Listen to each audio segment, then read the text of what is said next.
હાય, હું ધર્મેશ વાજા. આજે આપણે ચર્ચા કરવાની છે જે પીએસઆઈના 45 થી 50 દિવસો બાકી છે એમાં આપણું પ્લાનિંગ કઈ રીતનું હોવું જોઈએ જેથી એક્ઝામમાં આપણે સારો સ્કોર કરી શકીએ અને આપણે પાસ પણ થઈ શકીએ. તો આજના વિડીયોમાં આપણે ઘણી બધી ચર્ચા કરવાની છે. જે બધી જ વસ્તુ મેં શાંતિથી અહીંયા બોર્ડ પર લખી દીધી છે જેથી આપણે કોઈ પણ ટોપિક ભૂલી ના જઈએ. જો તમે પીએસઆઈની એક્ઝામ આપવાના હોવ અને ક્યાંકનું ક્યાંક તમને આમ મૂંઝવણ રહેતી હોય કે હવે રિવિઝન કઈ રીતે કરવું, મોક ટેસ્ટ છે, પછી નેગેટિવ માર્કિંગથી કઈ રીતે બચવું, પેપર 1 પેપર 2માં કઈ સ્ટ્રેટેજી હોવી જોઈએ, આ ઘણા બધા ક્વેશ્ચન છે જેના તમને સવાલ હોય તો તમારા વિડીયો છેલ્લે સુધી જોવો જોઈએ. તમને ઘણી હેલ્પફુલ રહેશે આ વિડીયો. તો સ્ટાર્ટિંગમાં વાત કરીએ ને તો અત્યારે છેલ્લા દિવસો છે એટલે તમારે મેઇન તો પ્લાનિંગ હોવું બહુ જ જરૂરી છે. મેં પણ લાસ્ટ ટાઈમ જ્યારે એક્ઝામ આપી હતી ત્યારે સિલેબસ મારો કમ્પ્લીટ થઈ ગયો હતો, પણ છેલ્લા 30 દિવસ 45 દિવસ જે બાકી હોય ને એમાં આપણી જોડે પ્રોપર પ્લાનિંગ હોવું જોઈએ કે આ દિવસે મારે આ કરવાનું છે, આ દિવસે મારે આ કરવાનું છે. કારણ કે રોજ આપણે અલગ અલગ વસ્તુ કરતા રહીએ તો ક્યાંકનું ક્યાંક કંઈકનું કંઈક રહી જતું હોય છે. પણ આપણે એકાદ દિવસ અડધો દિવસ બગાડી અને એક સારું ટાઈમ ટેબલ બનાવી દીધું હોય ને તો કંઈ જ આપણી છૂટે નહીં. જે વસ્તુ જે દિવસે નક્કી કરી હોય એટલા ટાઈમિંગમાં આપણે વસ્તુ કમ્પ્લીટ કરી દેવાની, બીજા દિવસે બીજો સબ્જેક્ટ લઈ લેવાનો જે પ્રમાણે આપણું પ્લાનિંગ હોય. તે પ્લાનિંગ બનાવવું ઘણું જરૂરી છે જેથી આપણો કંઈ પણ ટોપિક કે સબ્જેક્ટ રહી ના જાય. અને છેલ્લે આપણને કંઈ રહી જાય ને તો મનમાં એવું રહી કે યાર અમારું રહી ગયું. એના લીધે આપણો સેલ્ફ કોન્ફિડન્સ બી ડાઉન રહેતો હોય છે. તો એક તમારે હવે 1-2 દિવસમાં પ્રોપર પ્લાનિંગ બનાવી દેવું જોઈએ. તારીખ આપણે અંદાજિત ચાલીએ તો 19 એપ્રિલ લાગે છે એમ. તો આપણે 19 એપ્રિલનો ટાર્ગેટ રાખવાનો, એ જ રીતે પ્લાનિંગ બનાવવાનું છે કે 19 એપ્રિલે એક્ઝામ આવે તો આપણે ત્યાં સુધીમાં આપણો સિલેબસ કમ્પ્લીટ થઈ જાય. તો સૌથી પહેલું તો એક મેઇન વસ્તુ છે ને કે રિવિઝન બહુ જ જરૂરી છે. જે તમે અત્યાર સુધી કદાચ કર્યું હોય તો ઠીક, ના કર્યું હોય તો અત્યારે ચાલુ કરી દેજો કે રિવિઝનનું પ્રોપર પ્લાનિંગ બનાવી દેજો અને શું કરવું એ બી તમે નક્કી કરી દેજો. કયા સબ્જેક્ટને કેટલા દિવસ આપવા છે તમારું પોતાના હિસાબે હોવું જોઈએ. કારણ કે દરેક લોકોનું અલગ અલગ હોય છે. જેમ કે મને મેથ્સ રીઝનિંગ થોડું આવડે છે સારું, તો મારે 2 કાં તો 3 દિવસ જોઈએ મેથ્સ રીઝનિંગ રિવિઝન માટે. પણ એના જ સામે મારે ઇકોનોમી છે, સાયન્સ એન્ડ ટેક છે, આ બધા સબ્જેક્ટમાં 2-2 દિવસ મારે જોઈતા હોય. હવે મેથ્સ રીઝનિંગ 100 માર્કનું હતું તો બી મેં 3 દિવસમાં જ રિવિઝન કર્યું હતું. એના સામે 2-2 દિવસ મારે લાગતા હતા સાયન્સ માટે છે, ઇકોનોમી માટે છે, આવા નાના સબ્જેક્ટ માટે બી મારે વધુ દિવસ લાગી જતા હતા. કારણ કે મને એટલું બધું આવડતું નહોતું. તો બધાનું પોતપોતાનું અકોર્ડિંગ હોય કે મને આ સબ્જેક્ટ સારો આવડે છે, આ સબ્જેક્ટ નથી આવડતો, એ મુજબ આપણે પ્લાનિંગ બનાવવું જોઈએ. સૌથી પહેલું તમારે પ્લાનિંગ બનાવી દેવું જોઈએ. દરેક સબ્જેક્ટને લેવલ પ્રમાણે ડિવાઈડ કરવા જોઈએ કે જેનું જેટલું ભારણ છે એ પ્રમાણે તમારે પ્લાનિંગ બનાવી દેવું જોઈએ. હવે તમે રિવિઝનનું પ્લાનિંગ બનાવી અને તમારા ડેસ્ક ઉપર જ ચોંટાડી દેવાનું. તમે જે બી જગ્યાએ વાંચતા હો એકવાર તમારે ત્યાં ચોંટાડી દેવાનું અને પછી જેમ જેમ પતે એમ આમ ટીક મારતું રહેવાનું કે ભાઈ 1લી તારીખે પતી ગયું, 2જી તારીખે પતી ગયું, 3જી તારીખે પતી ગયું. આ રીતનું તમારું પ્લાનિંગ હોવું જોઈએ જેથી તમને રોજનું રોજ તમે થોડું આગળ વધતા જાઓ ને એમ તમને ખુદના પર વિશ્વાસ આવે કે ચલો મારું આ કમ્પ્લીટ થઈ ગયું, ચલો મારું આ કમ્પ્લીટ થઈ ગયું. પ્લાનિંગ બહુ જ જરૂરી છે. પાસ થનાર વિદ્યાર્થી જોડે તમે વાત કરશો તો તમને આઈડિયા આવી જશે કે પ્લાનિંગ કેટલું જરૂરી છે. હવે બીજી વસ્તુ છે કે આમાં 2 પેપર છે. પેપર 1 છે 200 માર્ક્સનું અને પેપર 2 છે 100 માર્ક્સનું. તો પેપર 1 માટે આપણી સ્ટ્રેટેજી શું હોવી જોઈએ તમને આઈડિયા હશે જ કે પેપર 1માં 100 માર્ક્સમાં મેથ્સ રીઝનિંગ છે અને 100 માર્ક્સમાં જીકે જીએસ આવવાનું છે. જેમ કે બંધારણ ને બધા સબ્જેક્ટ ઘણા બધા છે. તો મેઇન આપણો ટાર્ગેટ તો મેથ્સ રીઝનિંગમાં બહુ સારો હોવો જ જોઈએ. એમાં આપણે બહુ સારો સ્કોર કરી શકીએ છીએ. મીડિયમ પેપર આવે ને લાસ્ટ ટાઈમ જેવું, એટલે ઇઝી જ કહેવાય લાસ્ટ ટાઈમનું, તો આપણે 90 થી 95 વધુ લાવી શકીએ છીએ. પણ દર ફેરે પેપર અલગ અલગ હોય છે એટલે આપણે એવી ધારણા નહીં રાખવાની કે મારે આટલા જ માર્ક્સ લાવવા છે, પણ બેસ્ટ સ્કોર કરવાની આપણે આશા રાખવાની કે હું મારું બેસ્ટ આપીશ. એ રીતનું આપણું પ્લાનિંગ હોવું જોઈએ. તો મેથ્સ અને રિઝનિંગમાં બહુ બધું છે, પણ જે વારંવાર ફ્રિકવન્ટલી ચેપ્ટરમાંથી ક્વેશ્ચન આવતા હોય છે એવા ચેપ્ટર આપણે ખાસ રિવિઝન કરવા જોઈએ. સિલેબસ તો આખો કમ્પ્લીટ કરવાનો જ છે, પણ વારંવાર પૂછાતા કે ભાઈ દર ફેરે આ ચેપ્ટરમાંથી તો ક્વેશ્ચન હોય છે. એ ટાઈપના ચેપ્ટરોને આપણે એક સારી રીતે જોઈ લેવા અને એના બધા દાખલા ગણી લેવા. તો મેં ચેપ્ટરોની લિસ્ટ બનાવ્યું છે બહુ બધા પેપરોનું એનાલિસિસ કરીને. એટલે હું એકવાર તમને કહી દઉં છું કે મેથ્સમાં કયા હોય છે અને રિઝનિંગના કયા હોય છે. હું લખતો નથી કારણ કે લખવામાં ઘણો બધો ટાઈમ બગડી જશે અને અત્યારે તમારી જોડે ટાઈમની વેલ્યુ બહુ જ છે એટલે હું બોલું છું, તમે નોટ કરી લેજો. મેથ્સમાં એક તો છે સાદું રૂપ, લસા ગુસા, વર્ગ વર્ગમૂળ, ઘન ઘનમૂળ, ઘાતાંક છે, ઘાત છે, સંખ્યા જ્ઞાન છે, ગુણોત્તર પ્રમાણ છે, ઉંમર આધારિત પ્રશ્નો આવતા હોય છે. પછી સરેરાશ બી બહુ જ ઇમ્પોર્ટન્ટ છે. ટકાવારી, નફો ખોટ, સાદું વ્યાજ, ચક્રવૃદ્ધિ વ્યાજ, કામ સમય મહેનતાણું, સમય અંતર અને ઝડપ. અને જે સૂત્રો આવતા હોય છે, કયા સૂત્રો, ક્ષેત્રફળ ઘનફળના, એ બધા સૂત્રો બી પૂછાતા રહેતા હોય છે. લાસ્ટ પેપર જુઓ પીએસઆઈનું કે પછી કોન્સ્ટેબલનું પેપર જુઓ કે ક્લાસ 3ના તમે કોઈ બી પેપર જુઓ, આ જે મેં તમને 12-13 ચેપ્ટર કીધા ને એમાંથી હાઈએસ્ટ ક્વેશ્ચન આવતા હોય છે. એમ મેથ્સમાં 35 જેટલા ચેપ્ટર છે, પણ એ બધામાં કેવું કોઈક વાર ક્વેશ્ચન આવે ને કોઈક વાર ના બી આવે. આટલા ચેપ્ટર તો તમારે ખાસ કરવાના જ છે. આવું નવું રિઝનિંગમાં બી હું તમને કહી દઉં છું.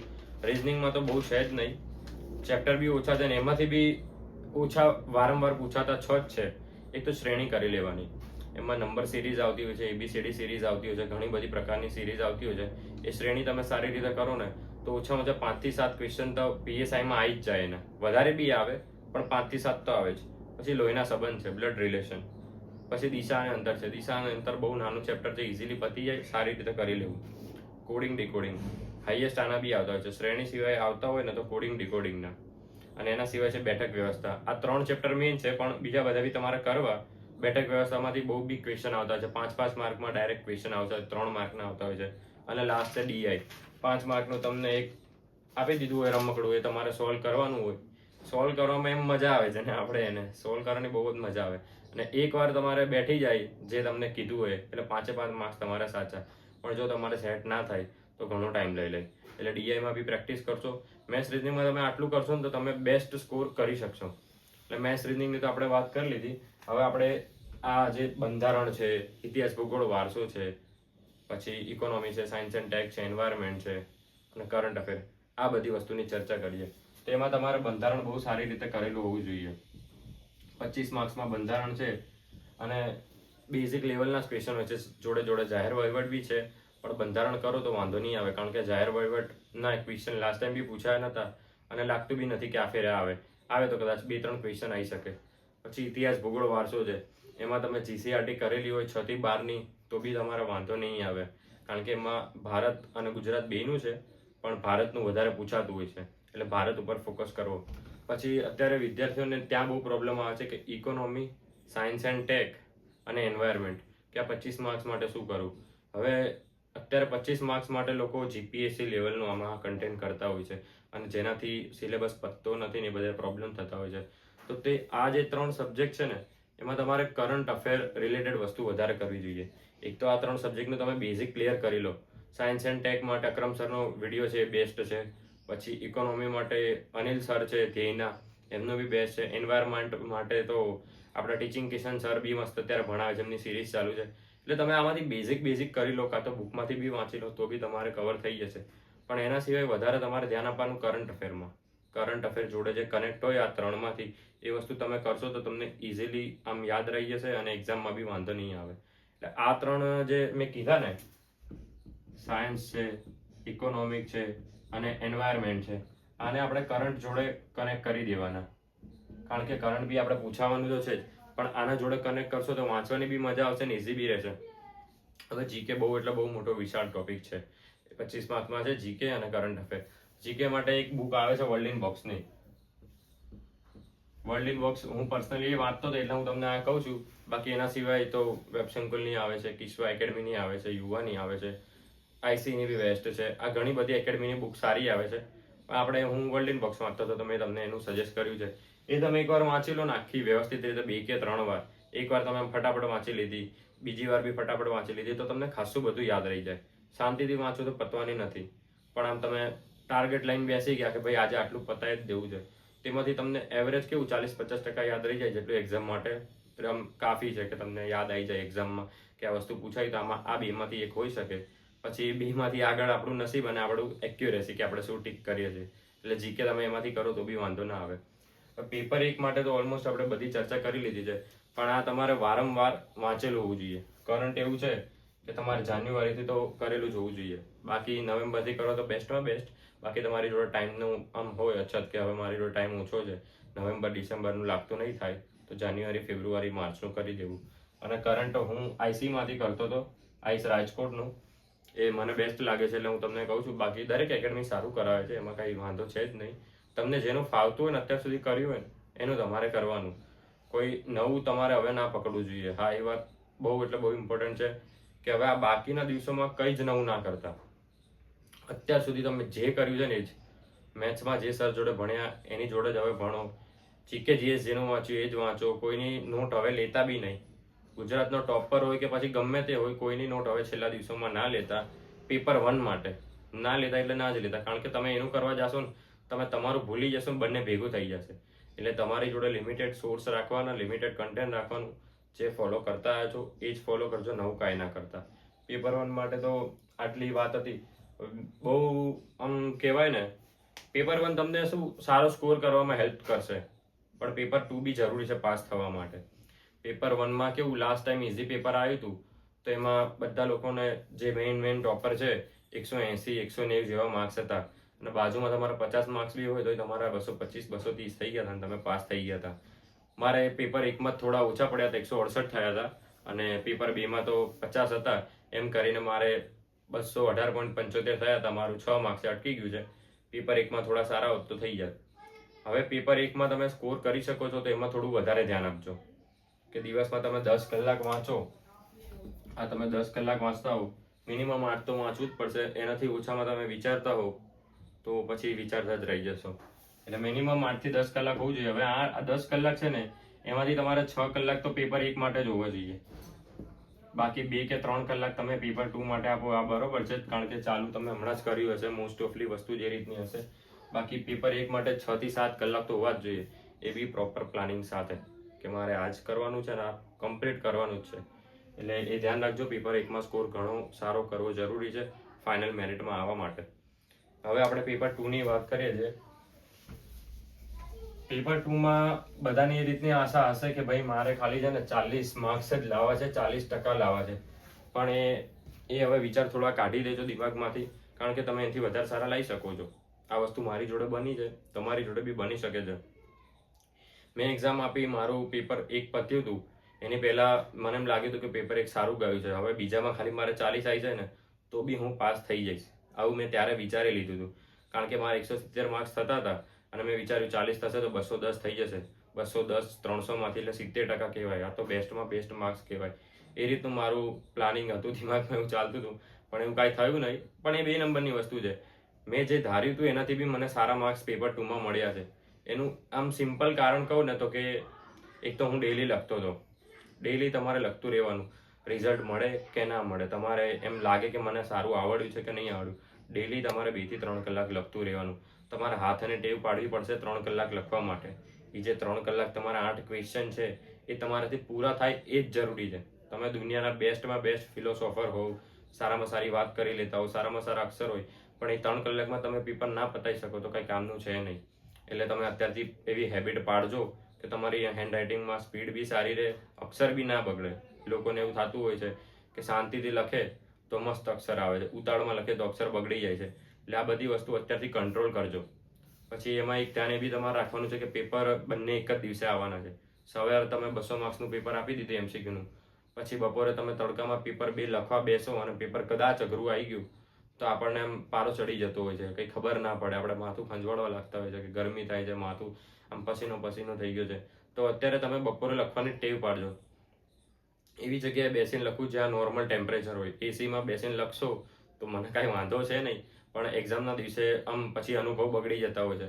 કારણ કે મારે સુરત એક્ઝામ હતી, આખો આમ પસીના થઈ ગયા હતા, એ રીતનો હાલ હતો. એટલે એ તમે વસ્તુ આમ ફોલો કરો તો તમને ત્યાં વાંધો ના આવે. કારણ કે નવા બદલાવ થાય ને અચાનક તો આપણને થોડી તકલીફ પડતી હોય છે.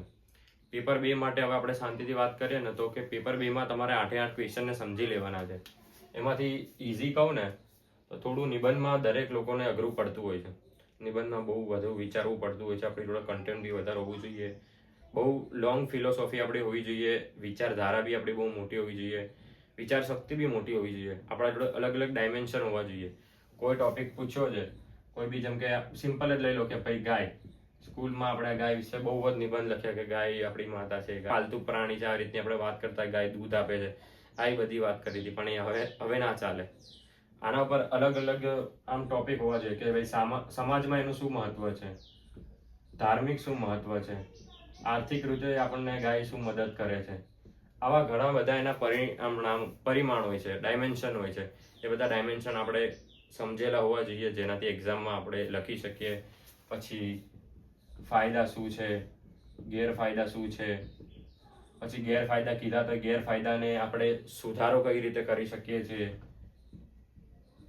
અને જે વસ્તુમાં પ્રોબ્લેમ છે એને સારી રીતે કઈ રીતે કરી શકીએ છીએ. જેમ કે ગાય રોડ ઉપર રખડે છે, આપણે લખ્યું કે આવી રીતે અવારનવાર એક્સિડન્ટ થતા રહેતા હોય છે, તો પછી એનો આપણે રસ્તો બી આપવાનો. એટલે નિબંધ બહુ મોટી વસ્તુ છે, એને આપણે શાંતિથી અને બહુ વિચારીને લખવું જોઈએ. પણ નિબંધ સિવાય આમાં પત્ર, અહેવાલ, સવાલ જવાબ અને વંથડ કરવું એ મને ખરેખર બહુ ઇઝી લાગે છે. પત્રમાં તમે ફોર્મેટ વ્યવસ્થિત રીતે સમજી લો ને તો તમારે વાંધો નહીં આવે. 4 થી 5 પત્ર તમે વ્યવસ્થિત લખેલા હોય, 10 લખો તો બેસ્ટમાં બેસ્ટ છે. બાકી 10 અહેવાલ અને 10 પત્ર તમે લખો તો તમને એક્ઝામમાં વાંધો ના આવે. ખાલી એ છે કે ગોખવાનું નથી. તમે પત્ર લખવામાં તમે 2 કલાક બી કેમ નહીં બગાડતા અત્યારે, પહેલા દિવસે, બીજા દિવસે, પણ એ તમે ગોખેલું ના હોવું જોઈએ. તમે સમજેલું હોવું જોઈએ કે આ રીતનો ક્વેશ્ચન છે તો એને આમ કહેવાય. પત્રના બી પ્રકાર અલગ અલગ આવતા હોય છે, એ બધું આપણે સમજી અને ધ્યાનમાં રાખવું જોઈએ. અત્યારે તમે કોઈનો કોર્સ ના લીધો હોય તો તમને લાગતું હોય કે મારે જરૂર છે તો કોર્સ લઈ લેવો. થોડા ઘણા પૈસા માટે એવું બધું વિચારવું નહીં કે ભાઈ પૈસા બગડશે, મારે આમ છે તેમ છે. 1000-1500 રૂપિયાનો કોર્સ આવતો હોય છે, તમારી લાઈફ માટે જ છે, તો પૈસા એને બગાડ્યા ના કહેવાય, ઇન્વેસ્ટ કર્યા કહેવાય.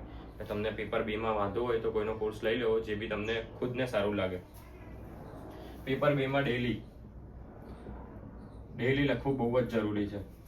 ડેઈલી તમારે 2 થી 3 કલાક કંઈકનું કંઈક લખતા રહેવું. 10 પત્ર, 10 અહેવાલ, 10 સવાલ જવાબ, 10 ફકરા, આટલું તમે કરેલું હોવું જોઈએ ગુજરાતીમાં. ઇંગ્લિશમાં બી એ જ છે, વન-થર્ડ કરેલું હોવું જોઈએ અને ઇંગ્લિશના જે સવાલ જવાબ છે એ બધું કરેલું હોવું જોઈએ. આટલી વસ્તુ તમે ડેઈલી લખશો તો એક્ઝામના દિવસે તમને નવું કાંઈ નહીં લાગે. એક્ઝામના દિવસે તમે એ જ ફ્લોમાં લખશો, તમને વાંધો નહીં આવે. હવે તમારી જોડે કન્ટેન્ટ છે, કદાચ તમે લાસ્ટ એક્ઝામ આપી હોય, તમે બધું શીખેલા બી છો, તમારે માર્ક્સ નહીં આવ્યા, તમને એવું થતું હશે કે મેં જીપીએસસી આપેલી છે.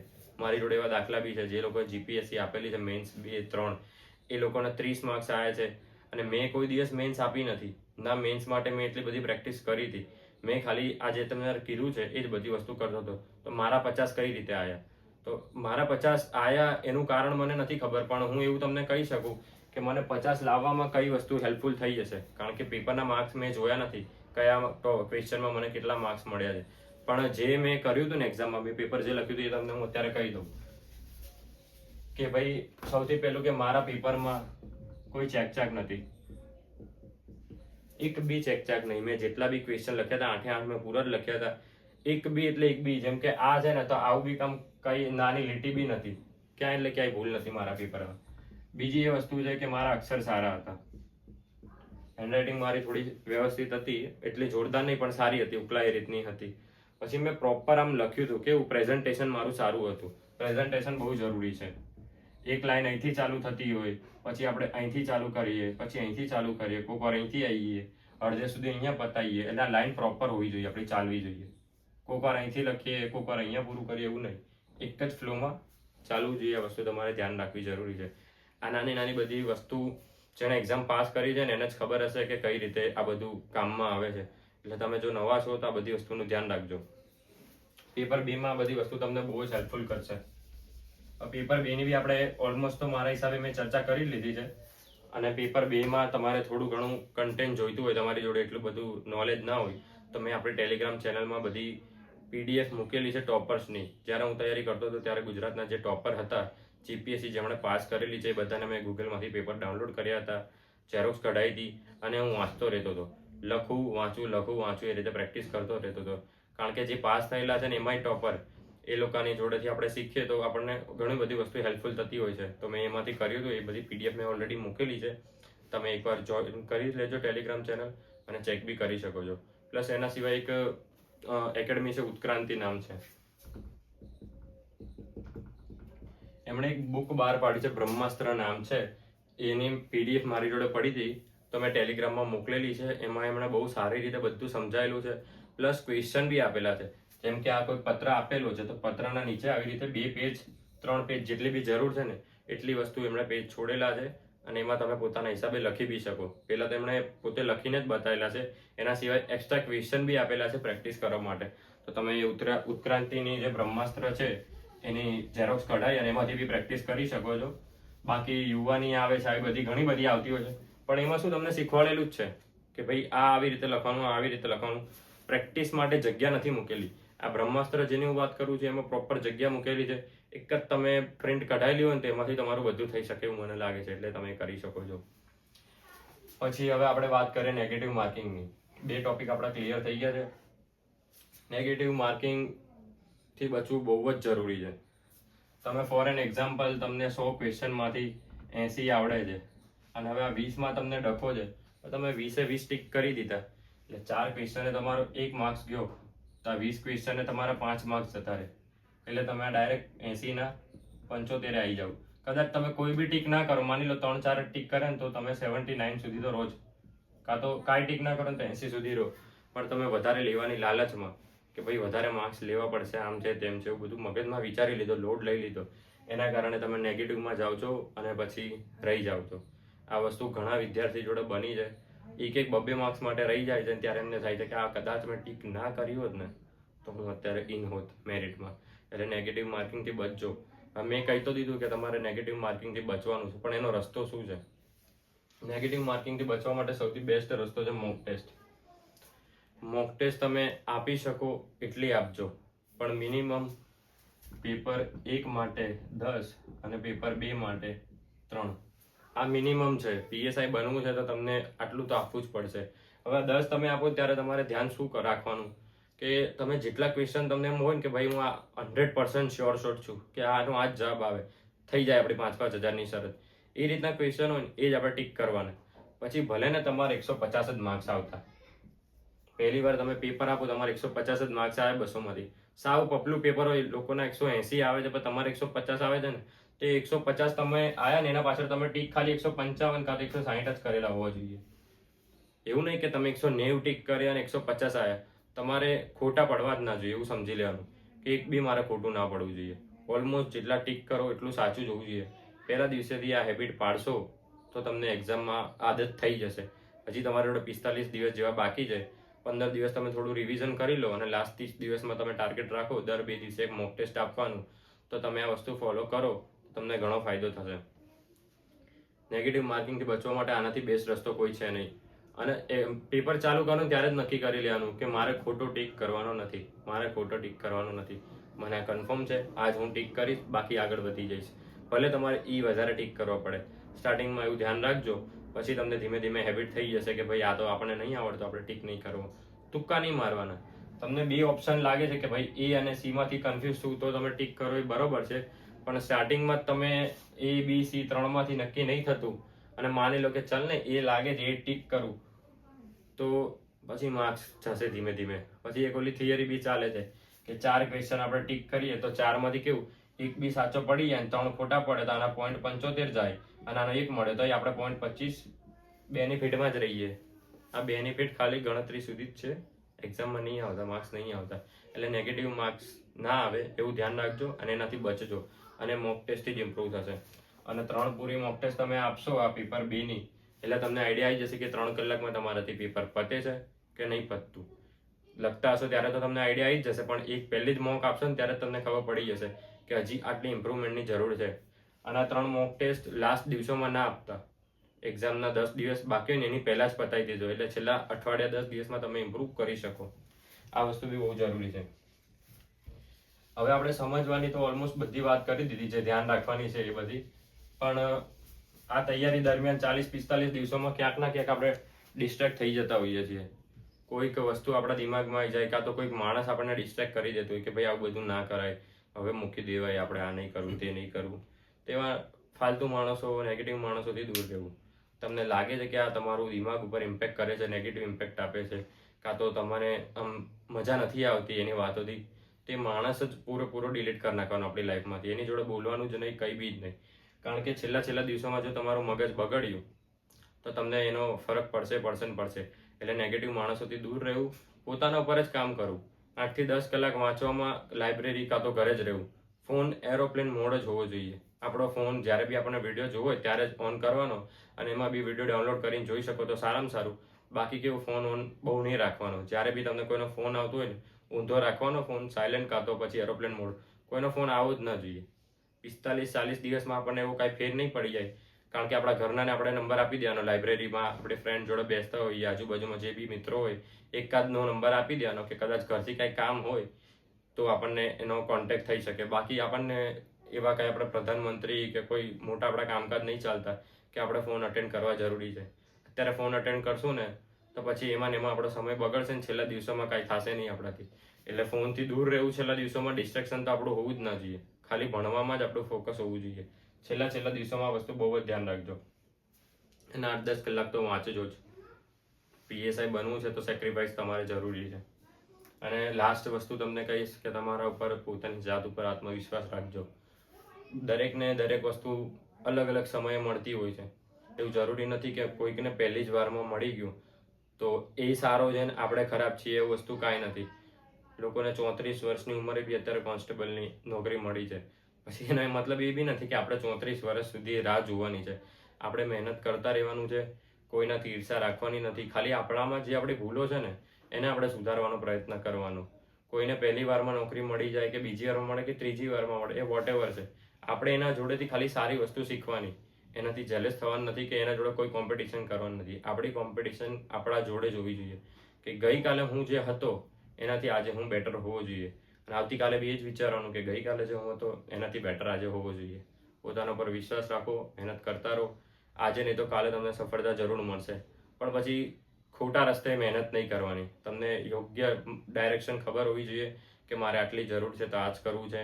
ખોટા ફાલતુ ટાઈમપાસ નહીં કરવાના. ભણવાનો સમય છે ભણી લેજો. બીજું બધી વસ્તુ બી તમે જીવનમાં ઘણી બધી ટાઈમ બી મળશે પાછળથી કરવા માટે. એના કરતાં ત્યારે કરી લેજો. અને અત્યારે એ બધો સમય ના બગાડતા. અત્યારે બધી જગ્યાએ લાવો લેવા જાશો, 2 કલાક આ કર્યું, 2 કલાક આ કર્યું, ભાઈબંધને મળતા આવ્યા, ફરતા આવ્યા, હવે તો ગરમી આવી તો કે વોટર પાર્ક જતા આવ્યા. આવું બધું ના કરતા ભણવાનો સમય છે તો ભણી લેજો. નહીં તો પછી આખી જિંદગી ટાઈમપાસ ને મજૂરી ને એવું બધું જ કરવું પડશે. એટલે આ બધી વાતો મેં જે મને લાગતી હતી કહેવા જેવી કે ભાઈ પીએસઆઈ વાળાને તો આટલી જરૂરી છે જ. મારી બી પીએસઆઈની તૈયારી ચાલુ જ છે. આ વખતે મારું નહીં થયું પણ એ વસ્તુ શ્યોર છે કે હું પીએસઆઈ બનીને રહીશ. 2 સ્ટાર લાગવાના જ છે હવે. એટલે મારું તો ફાઇનલ છે, આજે નહીં તો કાલે. અને તમે આ વખતે બની જાઓ એ રીતની મારી શુભેચ્છા રહેશે. બાકી તમને કોઈ બી ક્વેશ્ચન લાગે કે હજી આ વસ્તુ મને સમજાઈ નથી તો તમે કોમેન્ટમાં કહેજો મને. હું એને તમને જવાબ આપવાનો પ્રયત્ન કરીશ. બાકી કોઈ બી થિયરી કાં તો કોઈ બી વસ્તુમાં તમને એમ લાગતું હોય કે મને નથી સમજાતું તો તમે કોમેન્ટ કરજો. એના પર બી આપણે વિડીયો બનાવવાનો પ્રયત્ન કરશું. અને આ વિડીયો તમને ગમ્યો હોય તો લાઈક કરજો. અને તમારા મિત્રો જે પીએસઆઈની તૈયારી કરતા હોય એના સુધી શેર કરજો. Thank you.